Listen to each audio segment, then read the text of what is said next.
नमस्कार, news one India देख रहे हैं आप। मैं हूं आपके साथ कोमल गंगवार। खबरों की शुरुआत करेंगे तो शामली से खबर। प्रियंवदा तोमर ने बीजेपी से इस्तीफा दे दिया है। पार्टी के सभी पदों से प्रियंवदा तोमर ने इस्तीफा दिया है। तो महिला आयोग के सदस्य पद से भी उन्होंने इस्तीफा दे दिया है। फिलहाल आपको ये भी बता दें कि प्रियंवदा ने पार्टी और संगठन पर गंभीर आरोप लगाए हैं। संगठन पर पंचायत चुनाव में भ्रष्टाचार का उन्होंने आरोप लगाया है।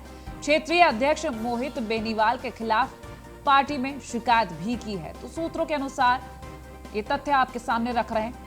खुद चुनाव लड़ने की इच्छुक थी प्रियंवदा तोमर।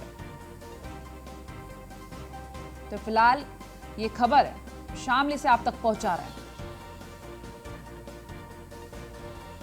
प्रियंवदा तोमर ने बीजेपी से इस्तीफा दे दिया है। पार्टी के सभी पदों से उन्होंने इस्तीफा दिया है। तो ऐसे में खास बात कर लेते हैं, महिला आयोग के सदस्य पद से भी उन्होंने इस्तीफा दे दिया है। प्रियंवदा ने पार्टी और संगठन पर गंभीर आरोप लगाए हैं। बता दें, जो आरोप हैं वो ये है कि संगठन पर पंचायत चुनाव में भ्रष्टाचार किया गया है। तो पंचायत चुनाव को लेकर भ्रष्टाचार के आरोप लगाए गए हैं उनकी तरफ से। क्षेत्रीय अध्यक्ष मोहित बेनीवाल के खिलाफ पार्टी में शिकायत भी की है। तो सूत्रों के अनुसार ये तथ्य, और खुद चुनाव लड़ने की इच्छुक भी थी प्रियंवदा तोमर।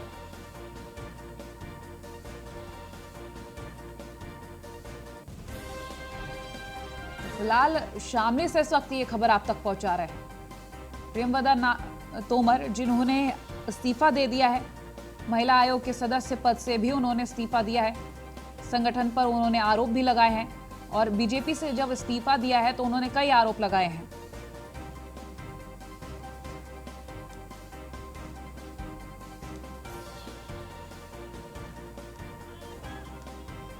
तो ऐसे में खास बात करें अगर प्रियंवदा तोमर को लेकर, तो उन्होंने कई आरोप लगाए हैं, और उसमें से एक आरोप भ्रष्टाचार का भी है। संवाददाता अमित मोहन शामली से हमारे साथ जुड़ गए फोन लाइन पर। अमित, आपसे जानेंगे, प्रियंवदा ने बीजेपी से तो इस्तीफा दिया ही है, महिला आयोग के सदस्य पद से भी इस्तीफा दिया, और आरोप जो लगा है, सूत्रों के अनुसार जो तथ्य सामने आया है, भ्रष्टाचार और जो शिकायत दी है, उसके बारे में अपडेट दें। जी, आपको बता दूं कि राज्य महिला आयोग की सदस्य हैं ये, इन्होंने इस्तीफा दिया है। इन्होंने असंवेदनशील पार्टी होने के लिए भी इस्तीफा दिया है। अपनी उपेक्षाओं के चलते में भी इस्तीफा दिया है। जी जी, अभी अगर हम आगे की रणनीति को लेकर बात करें तो प्रियंवदा क्या कुछ सोच विचार आ रहे हैं उनके?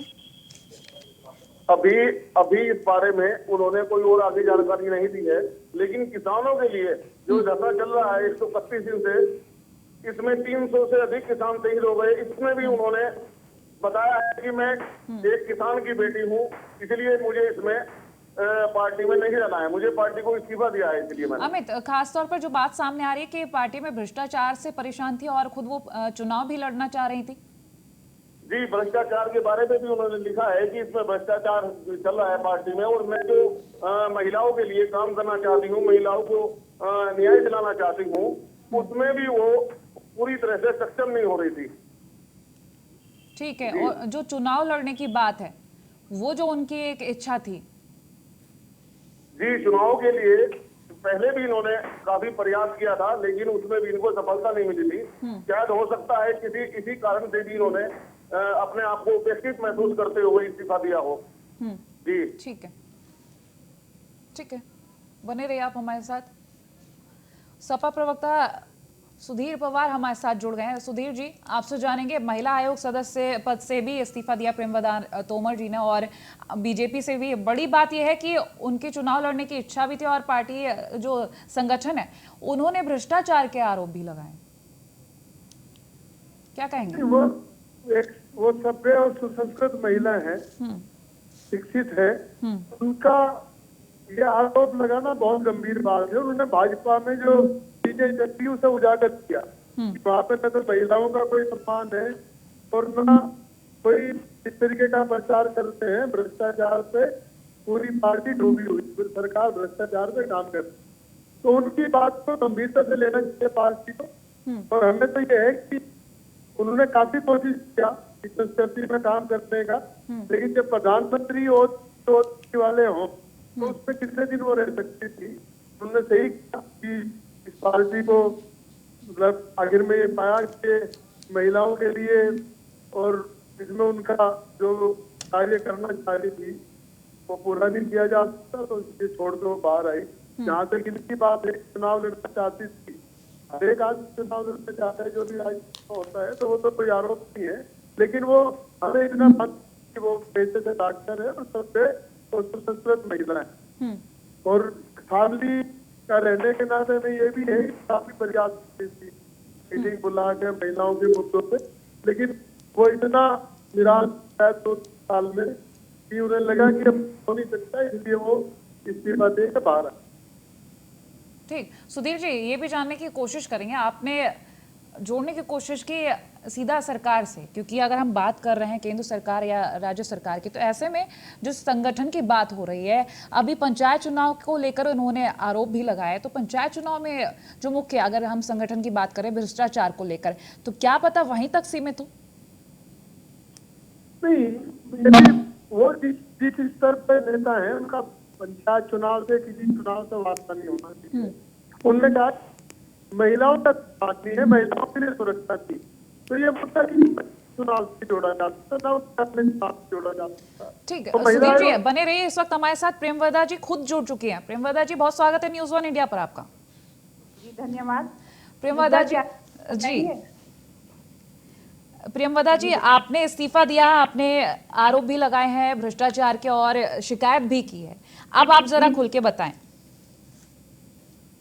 नहीं, मैंने बहुत स्पष्ट लिखा है अपने रेजिग्नेशन लेटर में कि जो किसानों का आंदोलन चल रहा है, आज 312 दिन हो गए, 300 से अधिक वहाँ पर किसानों की मृत्यु हो चुकी है जी, और किसी की भी तरफ से कोई शोक कोई भी व्यक्त नहीं किया गया। उनके मांगे न मानने के हजारों कारण हो सकते हैं, लेकिन उनके प्रति संवेदना न व्यक्त करें, शोक भी व्यक्त ना करें, दो शब्द ना कहें, इसका कारण क्या कारण हो सकता है, उसका माहौल बनाया जा रहा है, इससे मैं बहुत व्यथित हूँ।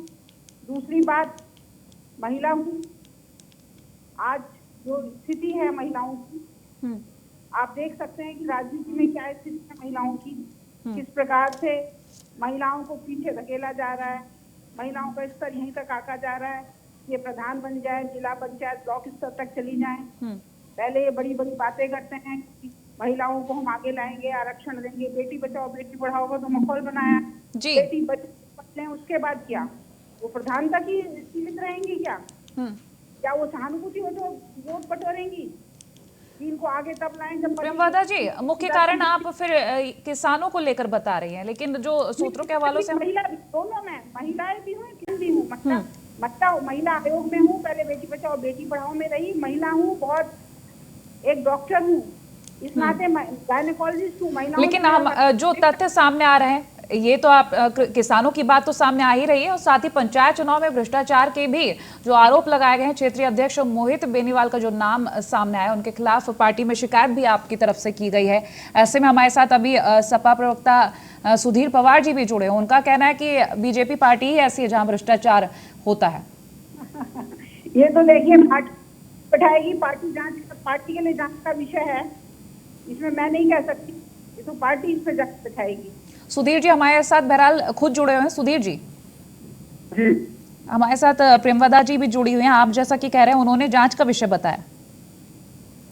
हाँ, कोई भी आरोप की जांच तो होनी चाहिए, लेकिन एक कर्मठ कार्यकर्ता, मुझे मालूम है प्रेमवदा जी का, कि वो अपनी पूरी लगन और निष्ठा के साथ में महिलाओं के मुद्दों को उठाती, यहाँ पे अधिकारियों को बुला के बात करती थी, लेकिन उनका भी मतलब उन जैसी जो किस महिला है, उनका भाजपा से मोह भंग होना एक बड़ी गंभीर समस्या की तरफ इशारा करता है भाजपा में।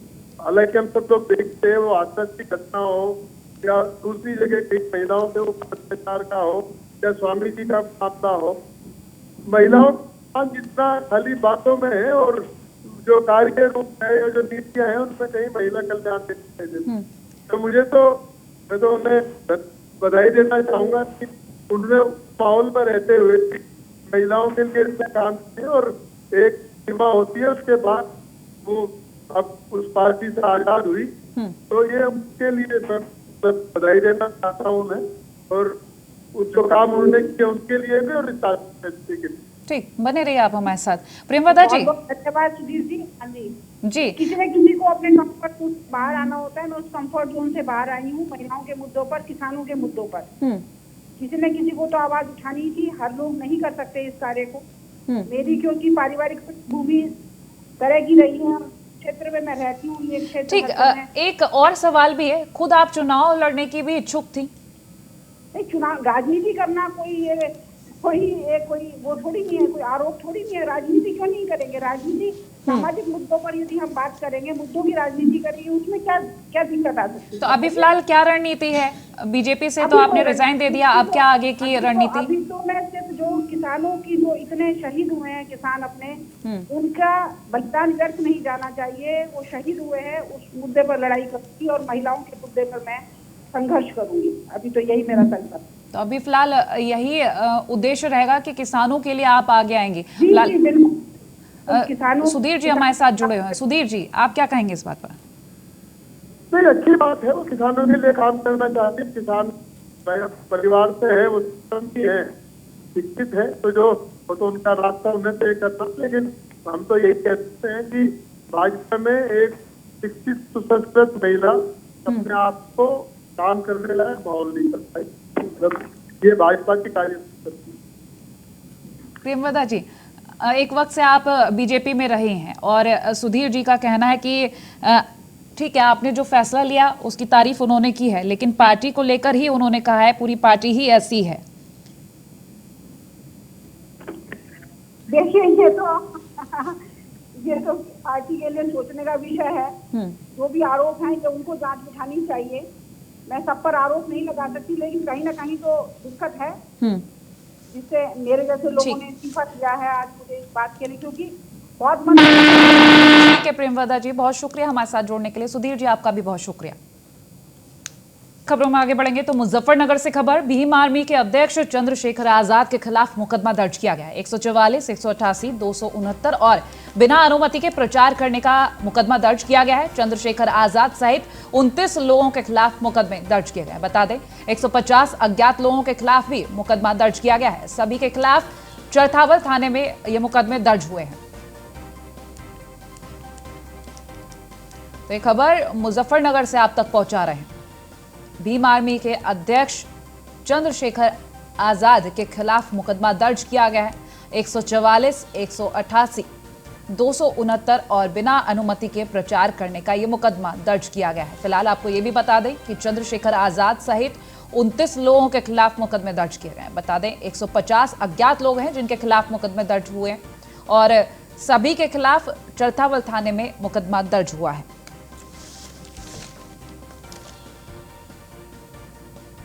फिलहाल मुकदमा दर्ज कर लिया गया है और आगे कार्रवाई भी चल रही है। संवाददाता सचिन जौहरी हमारे साथ फोन लाइन पर जुड़ गए अधिक जानकारी के लिए। सचिन, आपसे जानेंगे, ये मुकदमे दर्ज किए गए, 150 अज्ञात लोगों के नाम पर भी मुकदमा दर्ज किया गया है, क्या कुछ अपडेट है? देखिए, आपको बता दूं, कल जो आजाद समाज पार्टी के अध्यक्ष हैं चंद्रशेखर रावण, उन्होंने मुजफ्फरनगर में एक बड़ा काफिला लेकर लगभग सैकड़ों दुपहिया वाहन और सैकड़ों जो कारें हैं, बड़ा काफिला लेकर एक रोड शो निकाला है। उसी को लेकर उसकी ना तो किसी तरह की कोई परमिशन थी, ना ही किसी तरह का कोई पहले से कोई कार्यक्रम था। उसी को लेकर जिला प्रशासन ने मुजफ्फरनगर में 3 थानों में 3 मुकदमे दर्ज किए गए, जिसमें 29 लोग नामजद किए गए और 100-150 लोग जो है अज्ञात में दर्ज किए गए हैं। जी ठीक है। और अगर हम चंद्रशेखर को लेकर बात करें, क्योंकि उनके खिलाफ जो मुकदमे दर्ज किए गए हैं ऐसे में बिना अनुमति के प्रचार, चलिए बहुत शुक्रिया तमाम जानकारी हम तक पहुंचाने के लिए।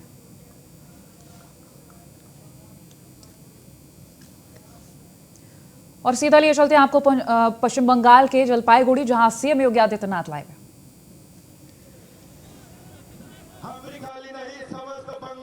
समस्त देश खुशी से उत्सुक से आज समाज की सकत है। आज भी हम रिजाला थी विगत से बजट हो रहे बंगाल का और सफल दौरा साबित हुआ है। फिलहाल ये तस्वीर आपको जलपाईगुड़ी से दिखा रहे हैं, जहां सीएम योगी आदित्यनाथ पहुंचे हुए हैं। भारी संख्या में जनता मौजूद है यहां पर और तस्वीरें देखकर आप अंदाजा लगा सकते हैं कि उनकी लोकप्रियता कितनी ज्यादा है। ऐसे में जो जनता की संख्या यहां पर दिख रही है, उनकी लोकप्रियता साफ जाहिर हो रही है। तो झंडों के साथ यहाँ पर लोग नजर आ रहे हैं। तो फिलहाल जलपाईगुड़ी से ये तस्वीरें आपको दिखा रहे हैं।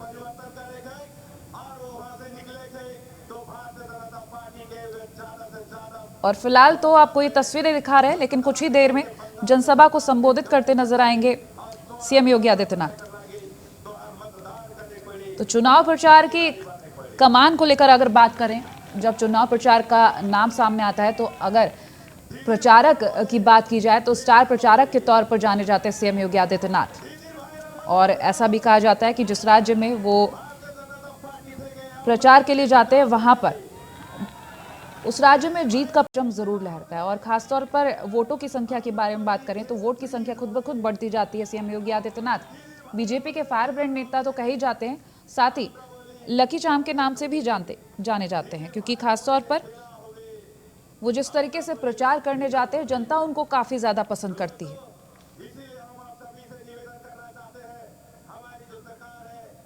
और कुछ ही वक्त में सीएम योगी आदित्यनाथ इस जनसभा को संबोधित करते हुए नजर आएंगे।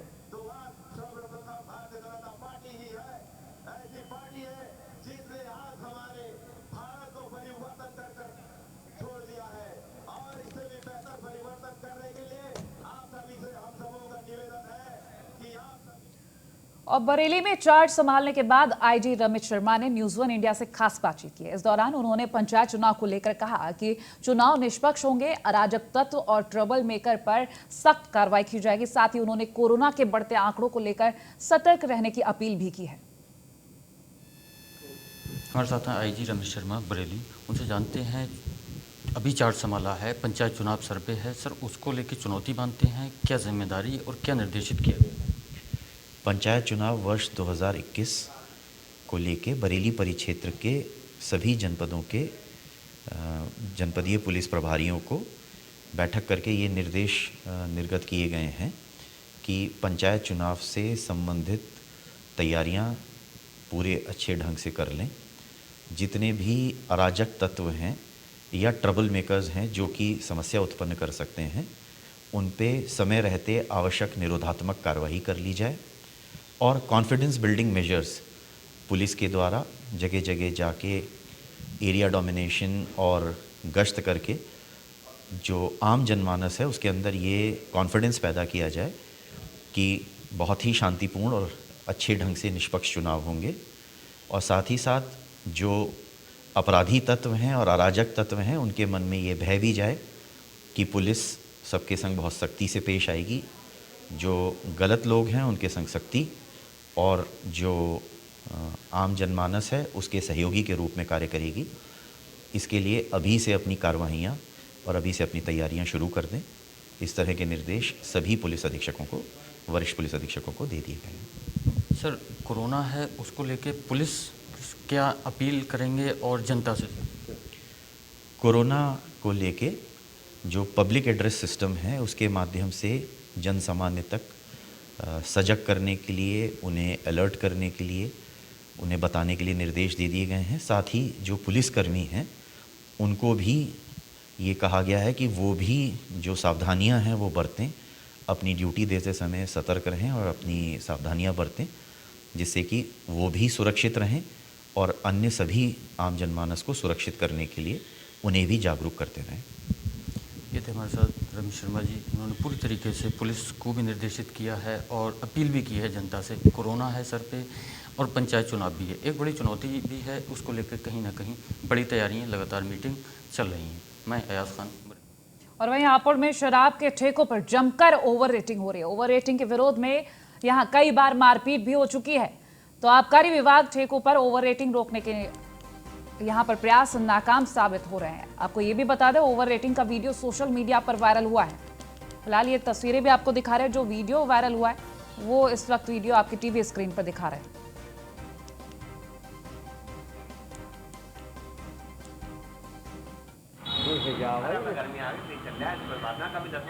फ्रिज के द्वारा सफाई करोगे, ये तो फ्रिज चल रहा है।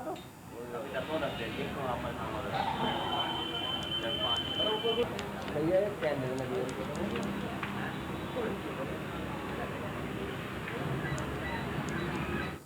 हरदोई से खबर, संदिग्ध परिस्थितियों में युवक की मौत हुई है। बता दें, युवक की हत्या की सूचना से इलाके में सनसनी का माहौल है। परिजनों ने पीट कर हत्या का आरोप लगाया है। पिता ने 5 लोगों पर हत्या का आरोप लगाया। फिलहाल आपको बता दें, हत्या की सूचना मिलते ही मौके पर पहुंची है पुलिस। लोनार कोतवाली क्षेत्र के ओहदपुर की ये घटना बताई जा रही है। तो हरदोई से इस वक्त ये खबर आप तक पहुंचा रहे हैं। संदिग्ध परिस्थितियों में युवक की मौत, परिजनों ने हत्या के आरोप लगाए हैं। पीट कर हत्या के ये आरोप लगाए गए हैं।